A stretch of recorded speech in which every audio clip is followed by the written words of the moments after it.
Salam dan sejahtera buat kita semua. Perkenalkan, nama saya Helsa Sama, saya mahasiswa Politeknik Negeri Lampung dari program studi yaitu DEPA Teknologi Pendidikan. Di sini saya akan melakukan kegiatan penyuluhan yang dilakukan menggunakan simulator.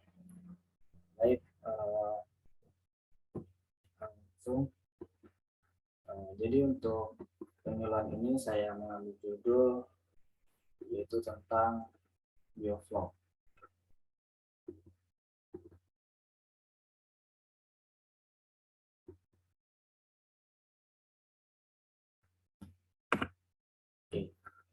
Dari pengertian bioflok,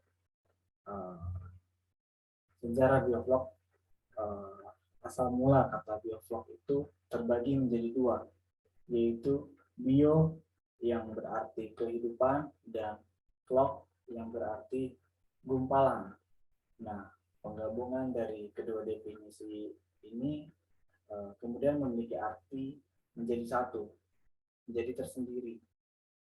Yang ketika digabungkan adalah yaitu bahan organik yang hidup, yang menyatu dan menjadi gumpalan-gumpalan.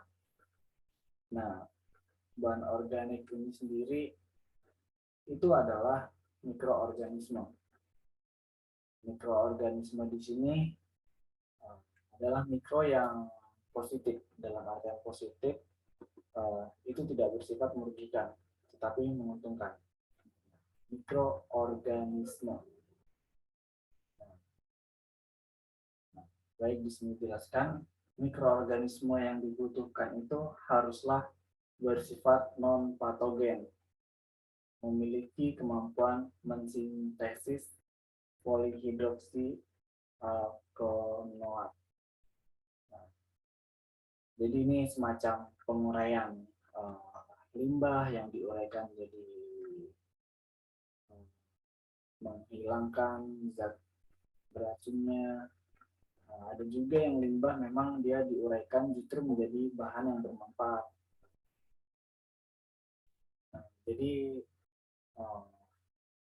dari hasil penguraian itu mengurangi limbah dan mampu juga untuk menetralkan racun. Dan bioflok itu juga dikenal sangat ramah lingkungan karena memiliki sistem yang memanfaatkan limbah menjadi sesuatu yang bermanfaat dan dapat digunakan kembali. Saya sendiri pernah mempraktekkan tentang pembuatan bioflok ini. Jadi saya membuat dua perbandingan. Satu wadah dengan bioflok dan kemudian satu wadah dengan air biasa. Pada bioflok ini saya menambahkan daging ayam yang masih mentah. Dan di sisi air biasa ini, di sisi lainnya saya juga menambahkan daging mentah. Nah, ternyata air yang diberi oleh diisi oleh bioflok ini selama 1 minggu pun dan saya memperhatikan ternyata airnya tidak bau dan daging yang saya masukkan itu telah terurai dan habis di situ dan tidak meninggalkan sisa. Nah, dan juga tidak mengeluarkan aroma bau.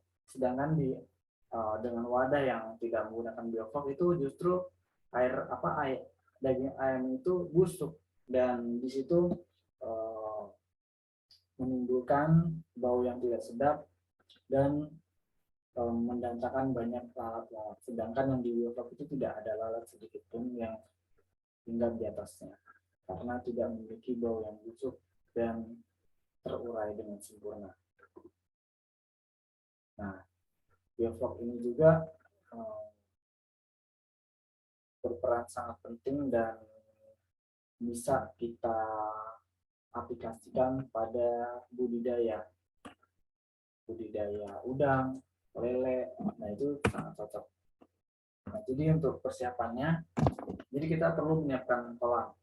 Nah, kolam yang digunakan tuh saya sarankan adalah kolam yang berbentuk bulat dengan diameter 1 sampai 3, dan itu juga bisa lebih, dan ketinggian 2 meter, dan kolam juga harus wajib memiliki pembuangan dan aerasi. Nah, saya sarankan bulat kenapa? Karena jika kolam itu diberi aerasi, maka penyebaran aerasi itu pengadukannya itu merata dari sisi kanan ke kiri, depan, belakang, itu semua rata. Tetapi bisa juga mau yang kotak atau persegi panjang yang tetap, namun penempatan aerasinya harus seimbang sehingga rata. Kemudian persiapan air diisi dengan air yang bersih, dan bahan-bahan pembuatan biofloknya itu adalah ada kapur dolomit, probiotik, Yakult, dan molase. Nah, ini ada contoh gambarnya yang bisa teman-teman lihat supaya tidak bingung. Nah, kemudian untuk cara pembuatannya itu sangat mudah, yaitu campurkan bahan tersebut menjadi satu wadah. Nah, jadi kita perlu menyiapkan wadah, yang nanti wadah ini digunakan untuk pencampuran.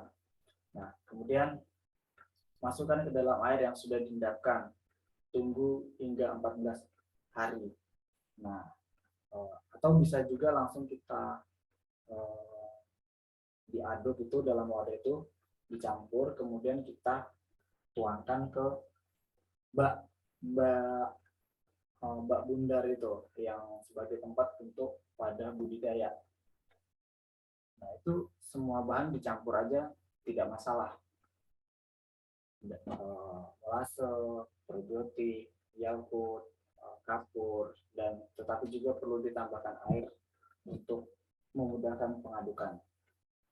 Nah, kemudian tebar di kolam. Nah, dan itu perlu menunggu waktu selama 14 hari sampai air itu benar-benar matang, air sampai benar-benar jadi. Nah, kemudian pada saat memasukkan bahan, mulai operasikan sistem aerasi. Hal ini bertujuan agar mikroorganisme dapat bekerja secara optimal. Nah, jadi mikroorganisme juga butuh oksigen, butuh adukan dari aerasi agar merata dan dapat bekerja secara optimal. Nah, sembari menunggu, lakukan pengecekan sehari sekali dengan melihat warna air. Optimalnya biasanya coklat. pH optimal itu 6-8, dan oksigen terlalu optimal 3 mg per liter. Nah, setelah 14 hari atau saat bioflok telah siap digunakan, masukkan ikan yang ingin dibesarkan. Jika komoditasnya misalkan ikan lele, maka penebaran berkisar antara 1000 sampai 1500 ekor. Wow, ini kalau di air kita pakai air biasa, seharusnya mereka nggak bisa sampai segini. Tapi karena menggunakan bioflok, penebaran bisa padat 1000 sampai 1500. Dengan kolam berdiameter 1 meter untuk ikan nila, dan mujair kepadatannya sebesar 120 ekor per meter kubik, sedangkan untuk gurame kepadatan sebesar 70 sampai 100 ekor per meter kubik. Baik, inilah hasil dari sesuatu yang saya sampaikan, dan kiranya penyuluhan ini dapat bermanfaat bagi teman-teman, bagi masyarakat. Mungkin masih banyak kekurangan saya dalam menyampaikan, lebih kurangnya itu saya minta maaf, dan saya ucapkan terima kasih. Saya akhiri, selamat malam.